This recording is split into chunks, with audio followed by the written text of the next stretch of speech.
Добре дошли в днешното ни задълбочено гмъркане. Ще разгледаме един доклад, който, хвърля доста сериозна сянка върху наредба номер 4 за мълния защита у нас. Източника ни е, доста детайлен анализ, идентифицира проблеми в изчисленията на риска от мълнии и прави едни интересни връзки с застраховането. Така че мисията ни днес е да разберем защо може би сегашните правила ни заблуждават малко. Ще видим един пример от реалността, който е меко казано отрезвяващ, и накрая каква е връзката с застраховките. Добре, нека започваме. Така, да започнем с ядрото на проблема. Докладът сочи към параметъра N или NG май се среща също. Това е гъстота на мълниите, нали? Точно така. Годишната гъстота на мълниите тип облак земя на квадратен километър. И тук идва основната критика в доклада. Казва се, че наредбата ползва данни, които са доста остарели и най-вече силно осреднени и географски неточни. Осреднени. Тоест не показват реалните пикове и спадове за прецизност. Смяташ, че си точен, но всъщност не съвсем. Интересно. А как стои въпросът с подходите в самата наредба? Май бяха два. Да, това е любопитното. Наредбата предлага всъщност два пъти. Единият е по-стар, качествен, с категориите АЕ, втори, трети, по-опростен. Другия е, модерен, количествен, с нива на защита от АЕ до 4.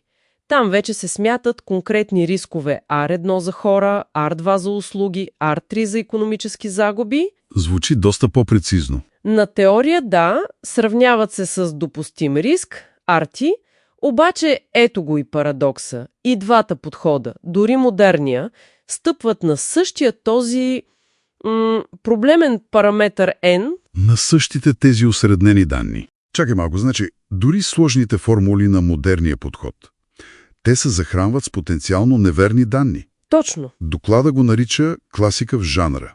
Буклук на входа, буклук на изхода. Колкото и да са ти хубави формулите, ако входните данни не струват. Ясно. Цялата оценка на риска се компрометира още в началото. Фундаментално, да. И тук стигаме до примера с АЕЦ Козлодуй, който споменахме. Там данните са от съвременна система, нали? LDS? Да, система за локализиране на мълнии. И данните са, наистина фрапиращи. Представи си, само за един месец, юли 2025, 59 мълни облак земя в района. 59 за месец. А наредбата какво дава като средно? Ето тук е разликата. За най-близката станция по наредба Враца, годишната средна стойност е около 15. 15 за година срещу 59 за месец. Разликата е огромна. И става още по-интересно. Повечето от тези 59 удара са се случили в рамките на по-малко от час. На 7 юли. Това показва концентрация на риска, която осреднените данни изобщо не могат да уловят.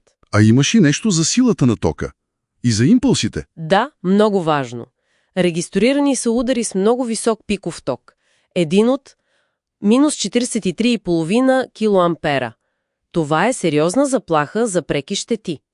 Освен това, една от мълниите е била с 16 отделни импулса. Представи си какво означава това за електрониката. Многократни пренапрежения едно след друго.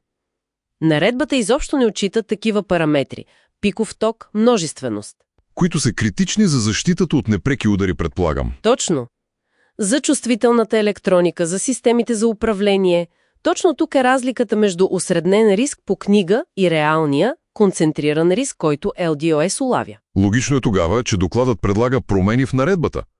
Какви са те? Предлагат се изменения в член 8 и добавяне на нов член 8а.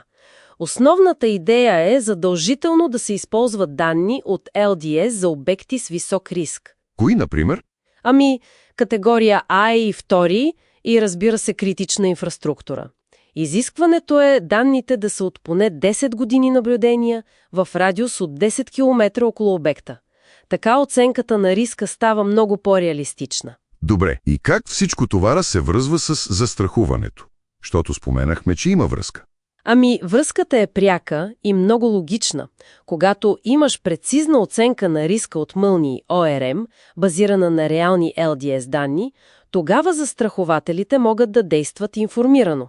Сега не могат. Сега работят с несигурност, породена от тези осреднени данни от наредбата. Не знаят реалния риск за конкретния обект.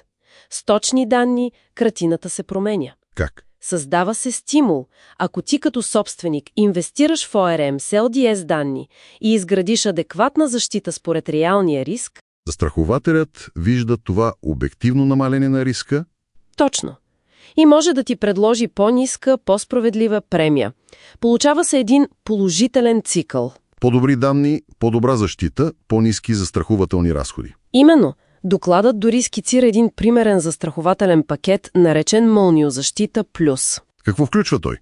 Ами той е изцяло базиран на данните от LDS. Покрива различни щети, пряки, непряки, загуба на данни, прекъсване на дейност, дори телесни повреди. Това е риск Аредон. И най-важното, премията е пряко обвързана с реално оценения риск и нивото на изградена защита. Звучи като много по-интелигентен подход към застраховането на този риск. Определено. По-справедлив и за двете страни. И така, като обобщение, излиза, че актуализирането на начина, по който оценяваме риска от мълнии, не е просто някаква техническа подробност, нали? Съвсем не. Засяга безопасността пряко. Засяга икономическата логика. Струва ли си да инвестираш в по-добра защита? Да, и създава основа за по-адекватен и ефективен застрахователен пазар в тази област. Добре, много ясно стана. И ако мога да добавя една последна мисъл, която докладът също повдига, Да. идеята за стратегическа национална инициатива. Става дума за създаване на нещо като публична, постоянно актуализирана карта на мълниите в България, базирана на дългосрочни LDS данни. Национална карта на мълниите. Да. И въпросът, който доклада оставя малко отворен за размисъл е, освен за сградите и застраховането, кои други сектори биха спечелили от такова детално познаване на риска? Почти в реално време, за цялата страна. Интересен въпрос за финал. Енергетика, транспорт, земеделие може би. Определено има над какво да се помисли.